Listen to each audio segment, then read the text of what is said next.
સુરત શહેરમાં આજે આમ આદમી પાર્ટી દ્વારા સ્માર્ટ મીટર ફરજિયાત નહીં કરવા બાબતે કલેક્ટરને આવેદનપત્ર આપવામાં આવ્યું.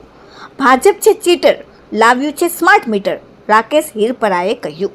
સ્માર્ટ મીટર નહીં, સ્માર્ટ શાળા, સ્માર્ટ રોજગારની જરૂર છે, રાકેશ હિરપરાએ કહ્યું. સ્માર્ટ મીટરો એટલા સારા હોય તો પહેલા ભાજપના નેતાઓના ઘરે લગાવો તેવું આમ આદમી પાર્ટીના કાર્યકર્તાઓએ કહ્યું.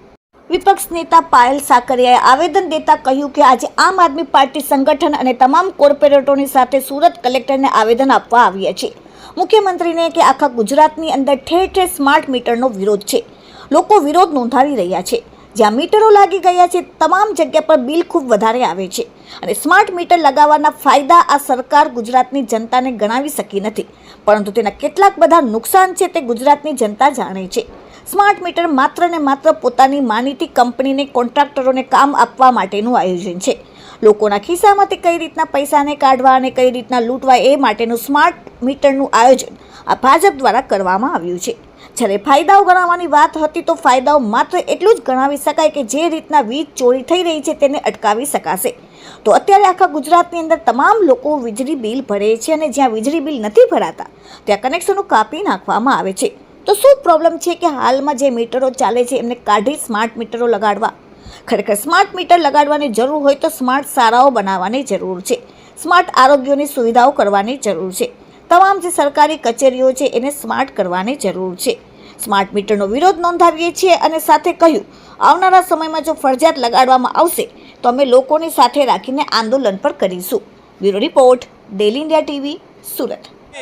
આજરોજ અમે સ્માર્ટ મીટરના વિરોધમાં સમગ્ર ગુજરાતમાં આંદોલનની શરૂઆત કરી છે. આમ આદમી પાર્ટીએ ભાજપ સરકારે જે લૂંટના મીટરો લગાવવાનું શરૂ કર્યું છે, ગુજરાતની જનતાને લગાવવાની ધમકી આપી રહી છે સ્માર્ટ મીટર, એના વિરોધમાં અમે ગુજરાતની જનતાને આશ્વાસન આપી રહ્યા છીએ અને ગુજરાતની જનતાને આહવાન કરી રહ્યા છીએ કે આ લૂંટના મીટરો છે, આ પ્રીપેડ મીટરો છે, તમારા ખિસ્સા ઉપર તરાપ મારવા માટેના મીટરો છે, આને લાગવા દેશો નહીં.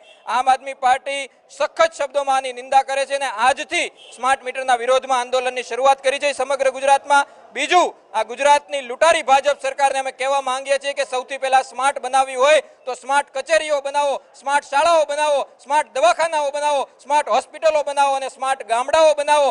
સ્માર્ટ મીટર બનાવવાની તમારે શું જરૂર છે? મીટરો ઓલરેડી સ્માર્ટ છે.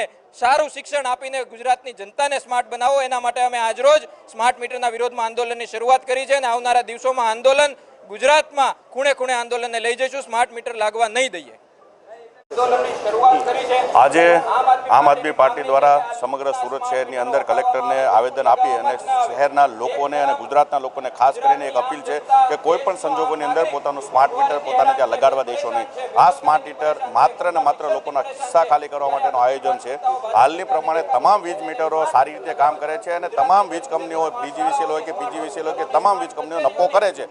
એનો મતલબ છે કે કોઈ પણ પ્રકારની વીજ મીટરોમાં ખામી નથી, પરંતુ લોકોના ખિસ્સામાંથી એડવાન્સમાં રૂપિયા લેવાના નામે લોકોને સ્માર્ટ મીટર આપવામાં આવે છે. અને આનું સૌથી મોટું નુકસાન હાલમાં એ છે કે જ્યારે ગ્રીન એનર્જી તરફ શહેર આગળ વધતું હોય, રાજ્ય આગળ વધતું હોય, ત્યારે સ્માર્ટ પેનલ એટલે કે સોલાર પેનલો જે છે આપવામાં માટે થઈને ફરજિયાત સ્માર્ટ મીટર મૂકવાનું કહે છે, જેના કારણે કેટલા બધા લોકો સ્માર્ટ મીટર મૂકવાના ડરથી ડરે છે અને જેના કારણે એ લોકોને ત્યાં સોલાર પેનલો પણ મૂકી શકાતી નથી.